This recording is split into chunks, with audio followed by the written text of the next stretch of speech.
Episode 24, When It's Not on the Radar Screen.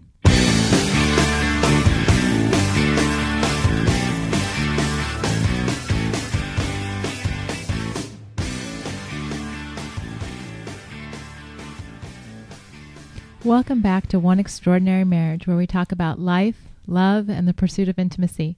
You're here with Elisa DiLorenzo. And Tony DiLorenzo. And tonight we're going to talk about when it's not on the radar screen. Intimacy, that is. Yep. But before we get to that, there is a lot going on. A lot. A lot this week. Wow, what a week.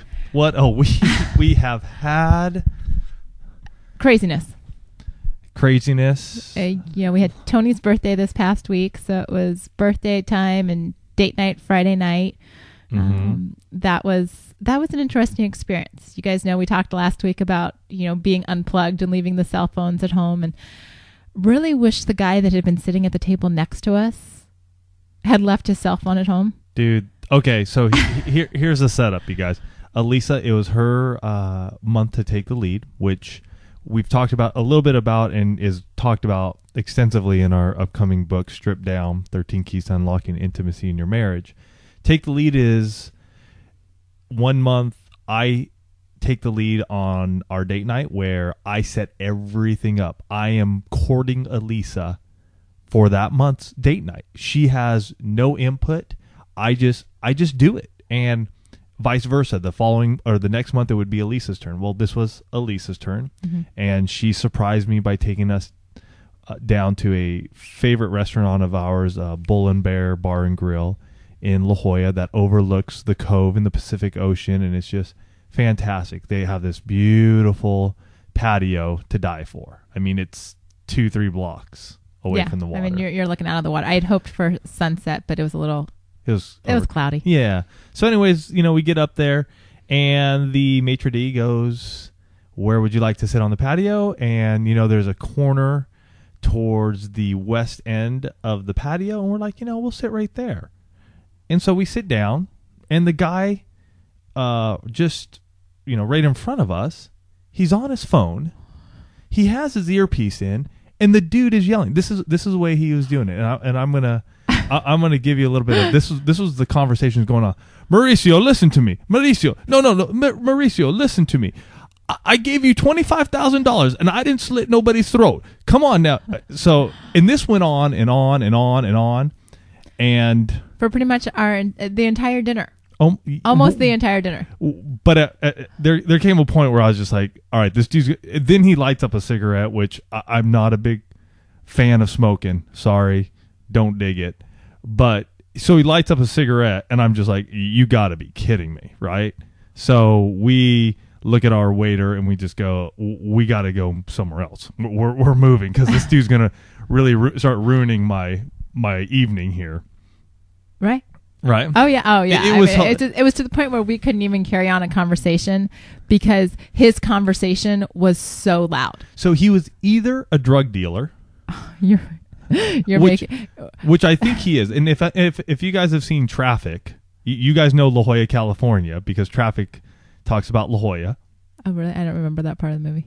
Yeah. Okay. I mean, all the drug dealers were, yeah. So you guys know La Jolla.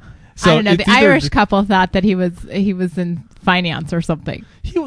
How could he be in finance? This dude was talking about slitting people's throats. Yeah, I don't know. There was another this older Irish couple that was here visiting, and they had just gotten here yesterday, and they actually they found him very entertaining. They sat next to him the whole meal. I give him credit. I was like, so Tony's like, we're out of here. We're moving to a different table. And so we moved to a different table, and the poor wait staff, I mean, they'd given him his bill. They had gone over a couple of times. He's shooing him out of there, basically. Trying to say, you know what? Get out of here. Tone your voice down. Get out. Get off your phone.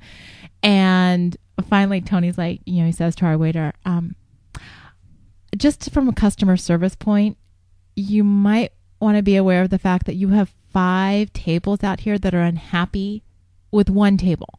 Right. And the guy, you could tell he just felt horrible. I don't care. No, I know. But I mean, I think he was aware of the situation. It was just. It's not that I don't care. It's that it's one guy. Right. Ruining, 5-6 tables. Right. Where we're trying to have a nice intimate dinner. And this guy is just going on and on and on. And So he finally gets up my to leave. gosh. And, Mr. Tact over here that I'm having this nice romantic dinner with, as the guy walks by, starts clapping because he's leaving. Tony sure was so did. excited. I sure did clap. Get out of here. Ruining my dinner. We salvaged it. Oh, no. We totally salvaged it. It was a fantastic day. I just wanted that guy to know that it was a little bit annoying. It was a lot annoying. Yeah, a lot annoying to ruin a lot of people's dinners. And it was just funny at times. So we ended up walking around. You know what? That burger wasn't as good either as last time. I'm sorry. You didn't tell me that until just now. I know. I was just, something about it just didn't taste as good as last time. Do you think it was the atmosphere? No. Okay, it really didn't taste. It just didn't taste as good, which I was sort of bummed about. How about your wontons with the sweet chili the pepper sauce? The wontons with sweet chili pepper sauce is awesome. And I have to admit, the reason we went down there in June is because in another couple of weeks, when all the kids get out of school and people start vacationing, we actually don't go to the beach. We'll go up to Fletcher Cove. We'll go up to Fletcher Cove, but we won't go down to La Jolla. No, La Jolla's too La Jolla crazy. gets way too crowded and crazy. So this was kind of our last hurrah for the summer. Right. Going to La Jolla. Yeah, But it was a nuts. nice, quiet, we walked around, went into some you art remember that galleries. couple who was getting married? That beautiful dress she was wearing and Yeah. that tie that dude was wearing? Yeah, That was really cool. This, Awesome. They're taking photos, right over the cove. So Yeah. cool. So, another couple embarking on this wonderful thing called marriage. And They better come to oneextraordinarymarriage.com. join the... I should have told them. I said, hey, you know what? You're going to need this. As you embark on your marriage, why don't you join us and listen to what we do every week? That's funny. They probably would have looked at us cross-eyed and gone, Oh, I'm "Whatever, sure. Well, get outta because, think about it. Goofballs. You go back to your wedding day and, here." Like, you goofs, get out of here. What do you know? you're not going to have any problems. It's all going to be, roses. And That's right. then reality sets in. So that was date night. And, I had my sugar binge last week. Yeah, I think this is something we should talk about because we discussed this in one of our episodes about sharing your emotions and your feelings.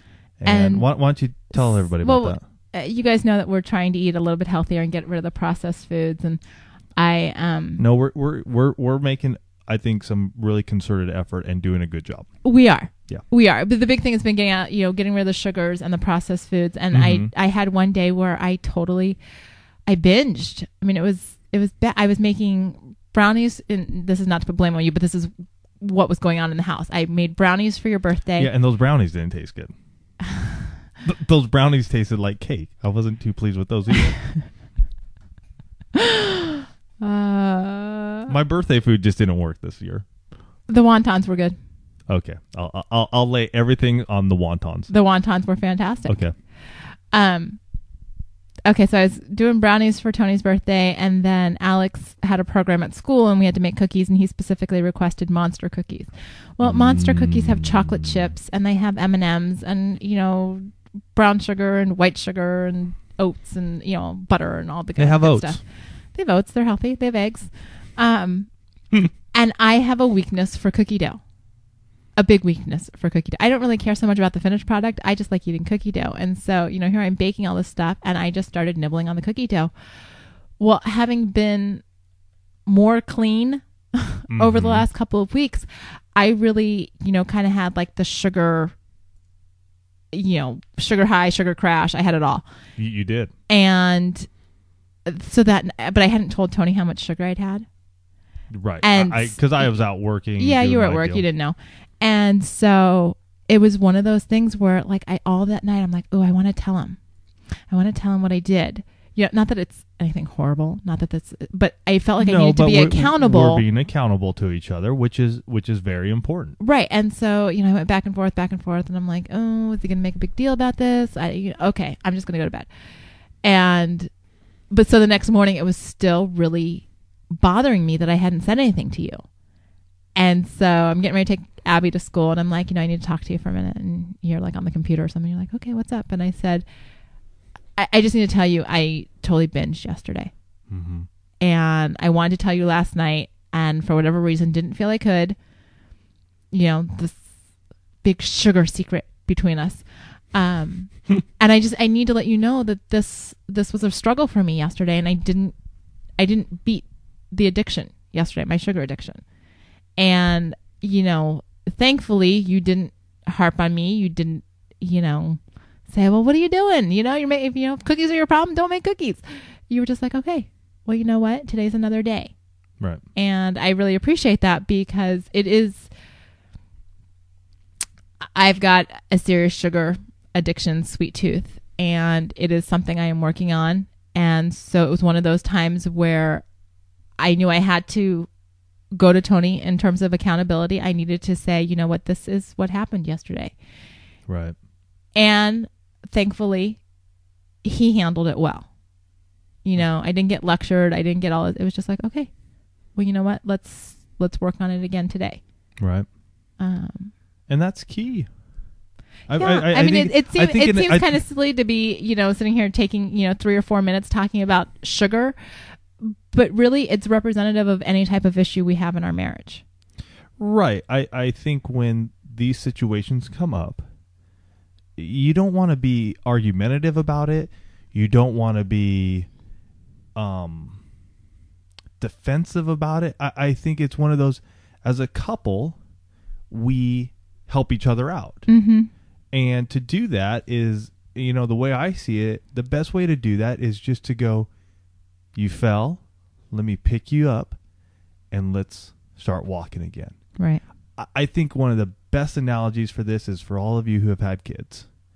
And when your kid is starting to learn how to walk, take their first steps. Say little Johnny is standing up and he takes his first step and he falls down. You don't look at little Johnny and go, hey, you stupid kid, why don't you get up and walk? Right. You don't. As a parent, we don't do that. We look at our kid and go, hey, Johnny, good job. Get up, do it again. Okay, boom, he falls down. And you keep giving him that positive reinforcement until he finally can walk from the couch to the chair. And I think in marriages, a lot of times what we do is Johnny falls, who is our spouse, and we go, hey, stupid, get up. Where we should just be going, it's all right. You did awesome. How can I help you? Or if you didn't do awesome, what can we do to make this better? Right. Because what I did was not awesome. No. Let's be honest about it. Right. It wasn't good. But you didn't attack me. You just said, Right. you know what? Let's take this. It's another day. Let's take another step. You're trying to minimize the sugar. Let's do this again. Right. So it wasn't so much the positive reinforcement. It was the lack of attack. Right. But do you understand what I'm saying? Right. I'm just saying you're not rewarding me for No. I'm not my sugar rewarding. binge. But what I'm saying is, instead of just going, hey, you did something horrible. Right. It's okay. Right. There's an understanding. Get back up on your feet, mm-hmm. and let's walk again. Let me help you. Right. I guess is what I'm saying. As a parent, we're helping our child learn how to walk. Right. And we give them positive reinforcement when they do good. Mm-hmm. And when they mess up, we just pick them back up and keep doing it. Right. So Agreed. that was my analogy. Agreed. So that was okay. Sugar, and then the thing that's been taking up quite a bit of our time, that many of you are actually participating in, is the first annual 7 Days of Sex Challenge. Yes. And we are recording this on Sunday night, so this is day 1 of the challenge. And so many amazing things have happened. When Tony and I when Tony first had the idea and threw it out there to me, I'm like, wow, wouldn't it be great if we had 10 couples? Yeah. Wouldn't that be cool? And then, then we got 10 couples and we're like, wow, maybe we'll get 20 couples. That would be really amazing. That would be, yeah. And then we were at 50 couples and we're like, wow, you think we'll get 60? I don't know. 60 is a stretch. Ladies and gentlemen, we're at 100 couples participating in this first annual 7 Days of Sex Challenge, and that is phenomenal. Mm-hmm. 200 people. Mm-hmm. 200 people are choosing to make intimacy a priority in their marriage for 1 week. And I am blown away. It is indescribable to me already. We've started seeing the comments come in today from those that are participating. because part of the challenge is to comment on each day's post, just so we can, have you check in, sort of that whole accountability thing. And the stories that we are hearing right now, I know it's only the first day, but Tony and I were talking about it earlier. Marriages are being changed, and it's the first 24 hours. Yeah, they are. It's what a mindset that is happening. I mean, we can already see this click that's happening in people's minds that are going, this is cool. I mean, this is exciting, and it's what we've talked about so many times when we've done our 60 days of sex and our 7 days of sex last year, and now doing this one. I mean, even Elisa and I are sitting here going, oh my gosh, the mindset we're getting into that. We're going to spend a good amount of our time this week being intimate with each other. Right. And it's going to be difficult, and we're going to ask you guys to seriously pray for us. We got a lot on our plate, and so do you. And so do you. But with us having to try to keep... We're just coordinating all of you. Coordinating and trying to get everything up. Just continue to pray for us. And then at the end of the week, we're at our marriage retreat. So... the interest, we have people that are not participating that are praying for all of you. Mm-hmm. I've gotten a couple comments from people on Facebook. We have actually put the challenge and all of you up on our prayer lists at our church, because we know there are struggles. We've actually got a couple comments I want to share with you today that, it is day one, and there are a couple, there are couples out there that are, hitting some of those roadblocks. And are you going to and some good ones though? Yeah. Too? Oh okay. Yeah. I've got good ones too. All right. Here's one that we got, man, we had a pretty rough one today. Apparently during this process, we're supposed to communicate, and this was a challenging communicating day. I want to give my wife credit for taking the bull by the horns and making our first day a roaring success. Awesome. Communication is going to be key this week. Communication is key all the time. All the time. But when you're so focused on making intimacy a priority, you're gonna have to communicate with one another. Oh, yeah. This is not the week to let things, slide, fall under the cover, or get swept under the carpet. We have another couple here that said, we are not able to have sex this week because my wife has a yeast infection. So we are taking this time to become more spiritually and intellectually intimate. We spent some time today praying together and discussing our frustrations and our joys. What a truly wonderful time we spent together without sex. The Lord works in mysterious ways, and day one was wonderful. That's it. I mean, that is what one is all about. Here's a couple that says, you know what, we are going to do this challenge. We are going to choose to make time every day within the limitations that we're facing right now in our marriage. Yeah. And we're going to talk about those. Mm-hmm. Instead of letting them become bigger problems, we're going to use this as a way to become closer. Yeah, that's right. So that I'm just, there are so many, seriously guys, amazing. Go back every day and read what everybody else has posted. You are going to be so encouraged about what's going on in marriages and what people are doing. Another couple, day one, check. We decided to have a lot of fun with it, and so it should be a fun week. We decided on different rooms and stuff to keep it exciting.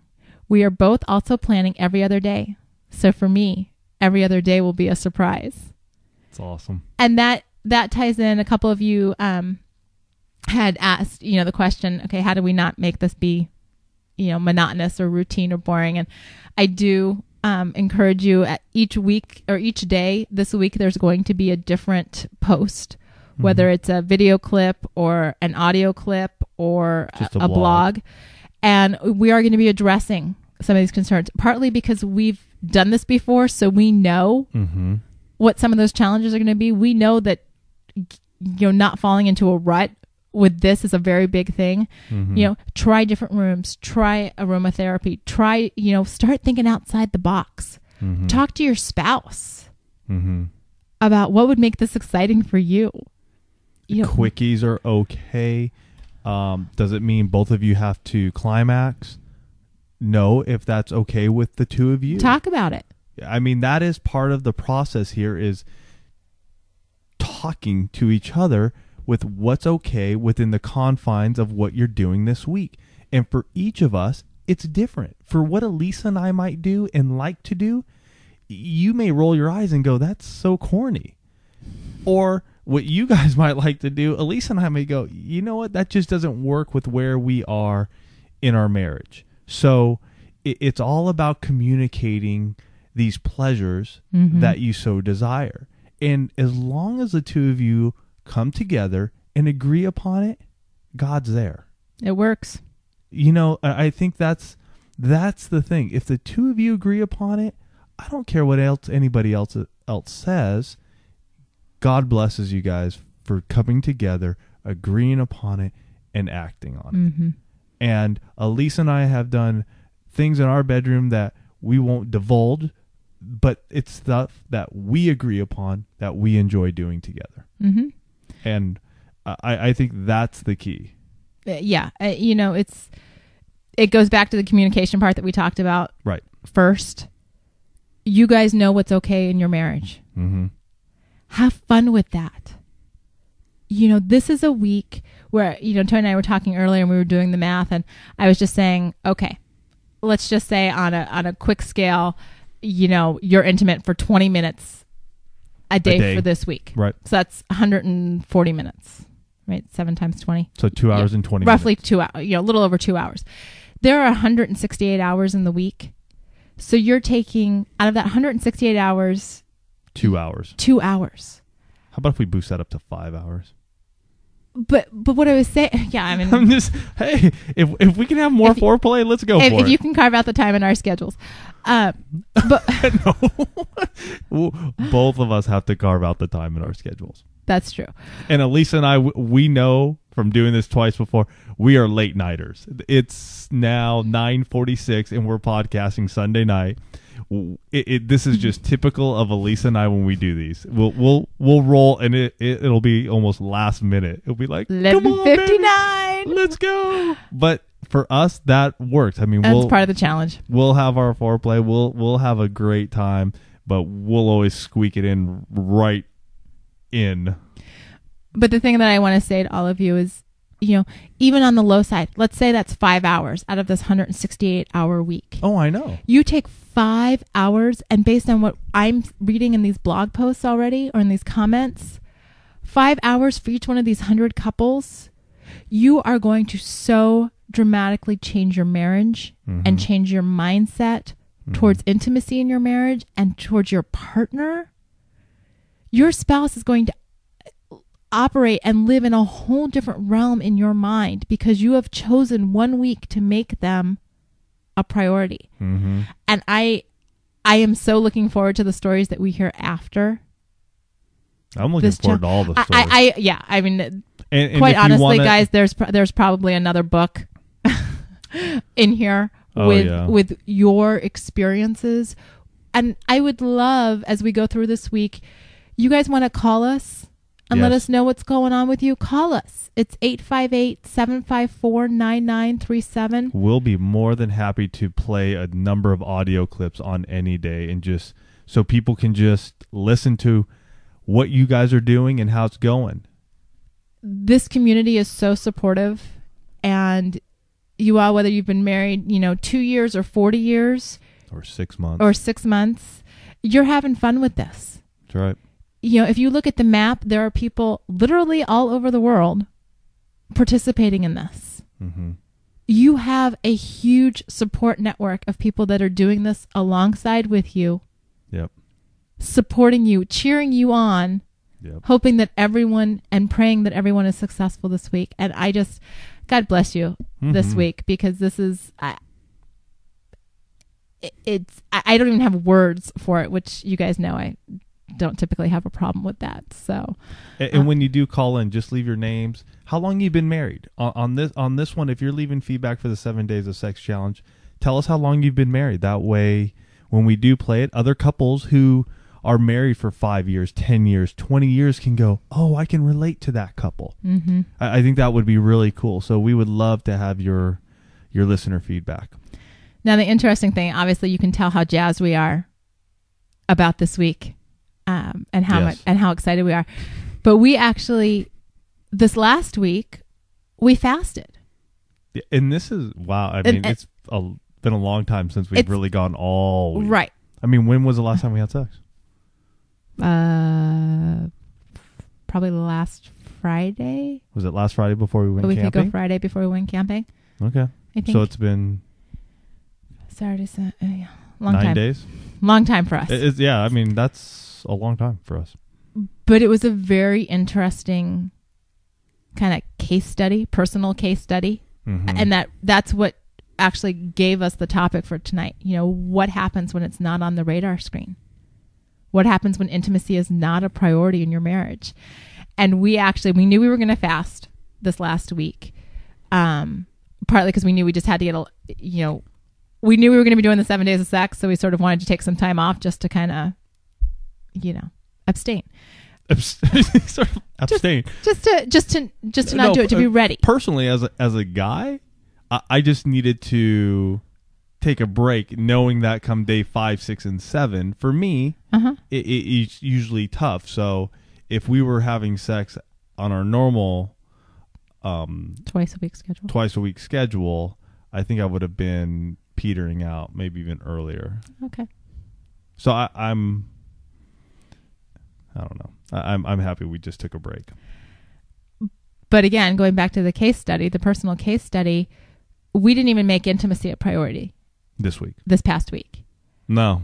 And it was not at all. It's been such a long time since we've had that mindset that it was very interesting to see how this played out in our marriage. I mean, it was to the point where, it's sort of like, yeah, good night.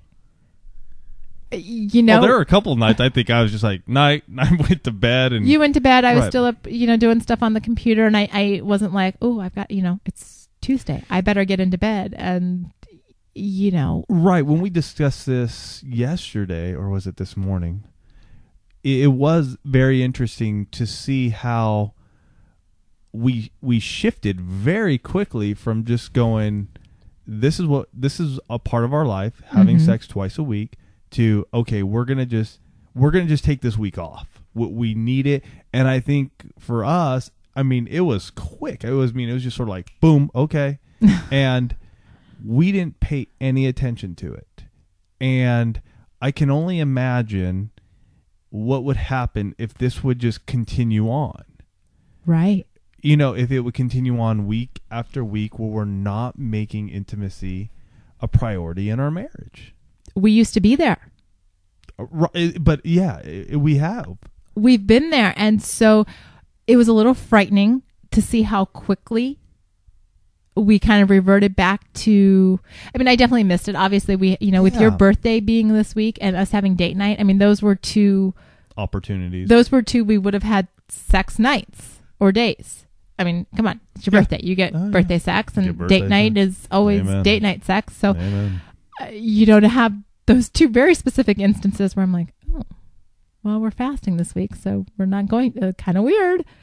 But other than that, it was kind of scary to me to realize how quickly it was like, not so much, right. and to see us fall away from that so rapidly that I'm glad that, one, we've got the 7 days of sex challenge, because I'm just like, ooh, here we go. But two, to know that after that, we're going to go back to our regular schedule. Right. That it is so much more comfortable for us to have intimacy be a priority in our marriage than to have it drift away and have us be like, oh, if it happens, it happens. Right. And that kind of scares me now, because I'm like, well, we went a week, 9 days. Partly that was camping with the kids in a tent. So for those of you that, we know a few of you are spending the week with family, that's that is a challenge in and of itself. So we wish you the best of luck after having camped with our children for 2 nights. But if intimacy has not been a priority in your marriage prior to this challenge, if you're like we were last week, where it was sort of like, yeah, good night. I'm going to read my book. You're going to go to bed. But for those folks who are not joining us in the challenge, you can still start making intimacy a priority in your marriage. Right. Now, that is so true. This takes some time. It takes some time to get used to, and it takes a willingness on both of your parts. And as much as Elisa and I would love to go, hey, you know what? Make sure you take half an hour every night or half an hour every, once or twice a week to be connected emotionally or intellectually. We truly believe by being sexually intimate once or twice a week, it is going to make the difference in how you approach each other. Mm-hmm. And the way that you will continue to build up intimacy in your marriage. It's part of the gig. I mean, if it's not a priority, if it's off the radar screen, how do we expect to have it? Tell me. I think that's where we're all stuck at times. We want intimacy, but we don't think about it. It's not a priority, and we think it's some magical thing that's going to happen, and it will happen eventually. But it's not on our calendar. But it's not scheduled.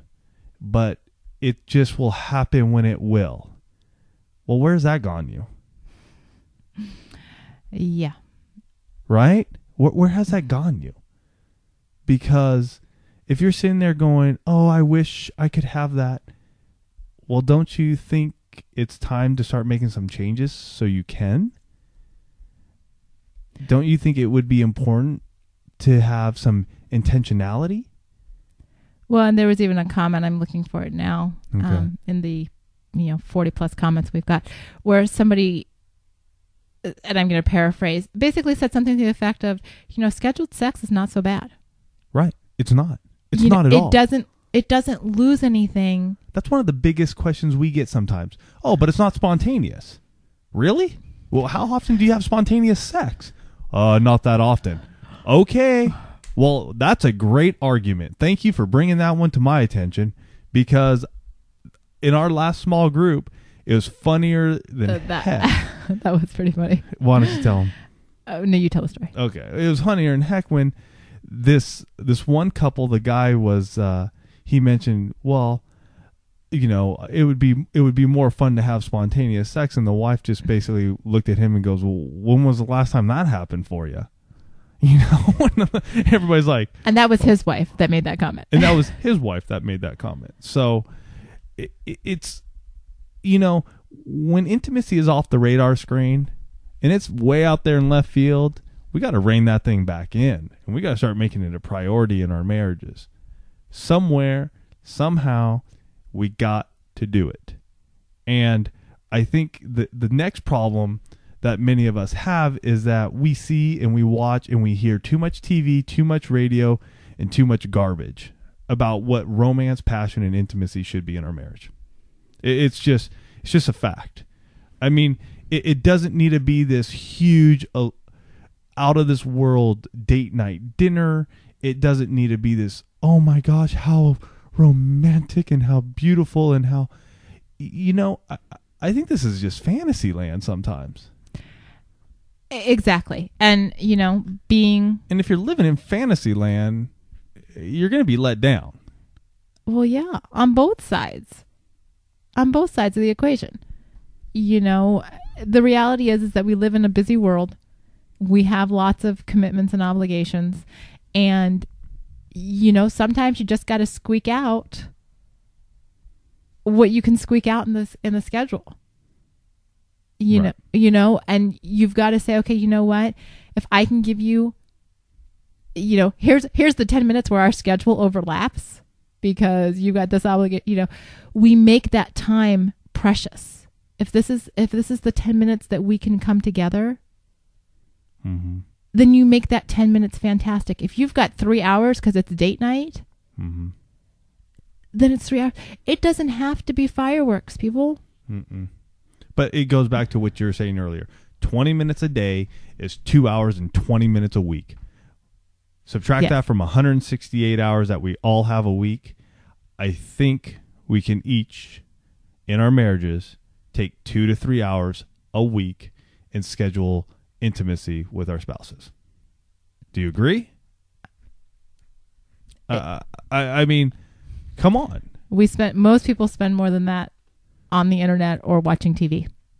We know that for a fact. Yeah, it most definitely. So that's, I think, a lot of what we experienced this week, and where it's coming out is that, I got caught up in the NBA finals, just being on the computer, and you know what?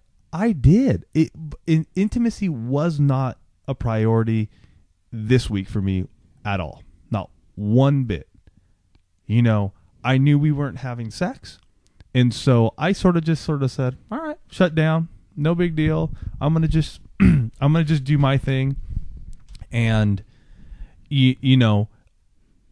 I just let it go. And it doesn't mean that I wasn't calling Elisa and telling her I loved her and all of that stuff, but I wasn't really paying attention to, what, maybe we should just sit down for half hour and talk. Mm-hmm. We didn't do it this week. And I'm glad we have our intimacy lifestyle. I am so happy that we make it a priority in our marriage now to come together twice a week. Well, and it's interesting because obviously when we talk about our intimacy lifestyle, a big focus of that is sex. I mean, obviously we have sex twice a week. Right. But I think what I realized this week is that having sex be a component of that, having that physical intimacy, allows us and incorporates the other intimacies with it. It was very interesting how those two things in our marriage, and I'm just talking about our marriage, are related. Mm-hmm. When we said, oh, well, we're not going to be physically intimate, we kind of let each other off the hook. Right. We were still texting, we were still calling, I was still getting the I love you because messages, and I was still relaying to Tony, things that he did that I appreciated. But knowing that on a regular basis we are going to be physically intimate keeps us on track with the other intimacies. And so for us, physical intimacy is a very large part of our marriage. Yes. That is what we have discovered over the last almost 2 years now.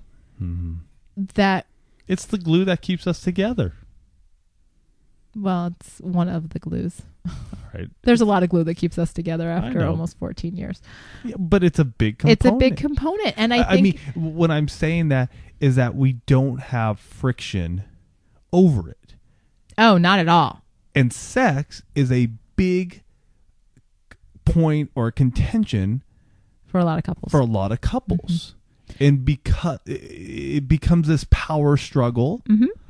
and it becomes this, we've talked about it before, the rejection, the ego. We've talked a lot about that, and I think that is one of the big components here. Right. It's definitely something that we've removed from our marriage. Oh, most definitely.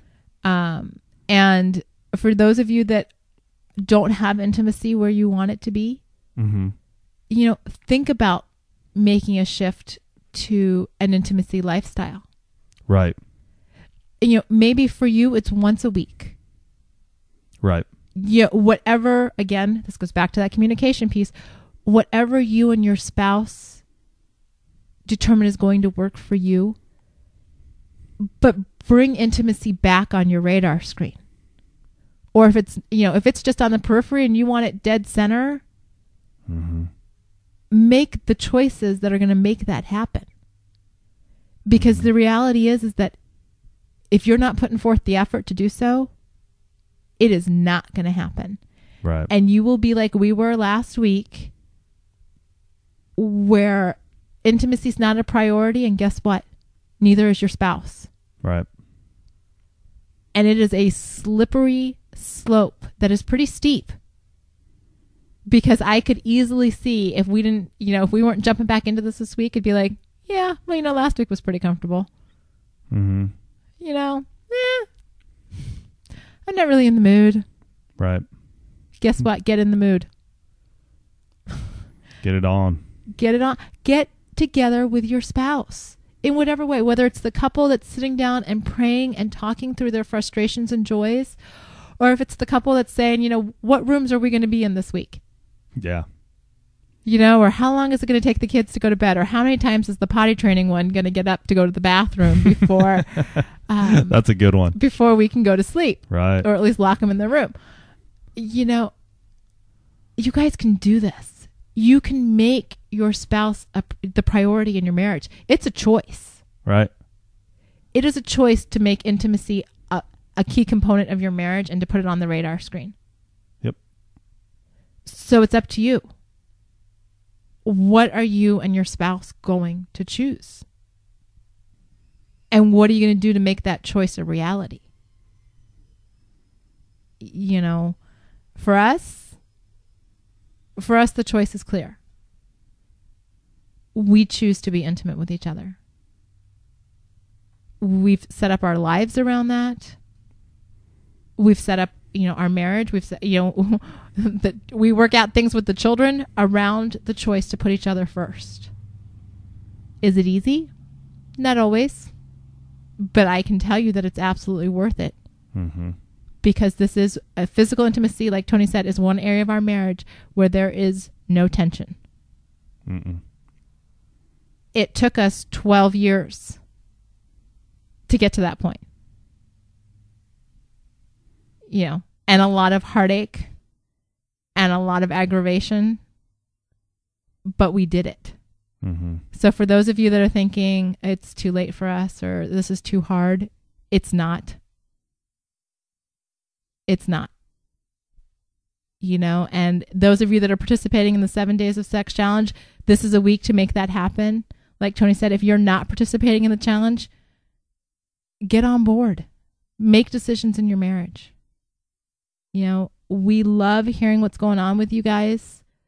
If you've got questions about this or you want to talk about this topic a little more in detail, give us a call. Call us and let us know what you're doing or what you want to know about. Anytime, 24/7, you can call us at 858-754-9937. If you want to email Tony directly, you can reach him at AskTony@oneextraordinarymarriage.com. Or you can email me at askalisa@oneextraordinarymarriage.com. If you want to open this discussion up to the community, post a comment on Facebook. That's right. Post it under, one of the blogs. People are going to chime in. Mm-hmm. Because from what I'm seeing, there are a lot of couples that want intimacy. Obviously, there are 100 couples that we know of. Mm-hmm. That want intimacy to be a priority in their marriage, at least for this week. That's right. I'm guessing there are a lot more. Oh, yeah. I know of a few that, because of circumstances outside of their control, cannot participate this particular week. But here's the cool thing, is the 7 days of Sex Challenge will be up on our website, oneextraordinarymarriage.com. You can go there, find it, and look what's going on. Look at each day. It may not work this week from June 6th to June 12th. Right. It may not work this week for you. Totally understand. Pick another week that does work for you. Commit to being sexually intimate with each other for that week and go through what's on oneextraordinarymarriage.com. Mm-hmm. It's there for you to use. So don't let the opportunity pass just because you can't do it this week. Exactly. Well said. Well so said. Make it a point. And I just want to say it's been an amazing first day of the challenge, getting all this feedback, and just wanted to personally thank everyone out there who has just been so proactive in sharing this with your friends and your family and on Twitter and on Facebook. It's because of you that there are 100 couples here right now doing it, but it's because of you that we hope hundreds of couples over the course of this next 6 months, 12 months, that their marriages are changed. Mm. And so I want to thank you guys for this evening. Elisa and I have to get our day one in. So we are going to close this podcast out with a big I love you guys, and we'll see you next week.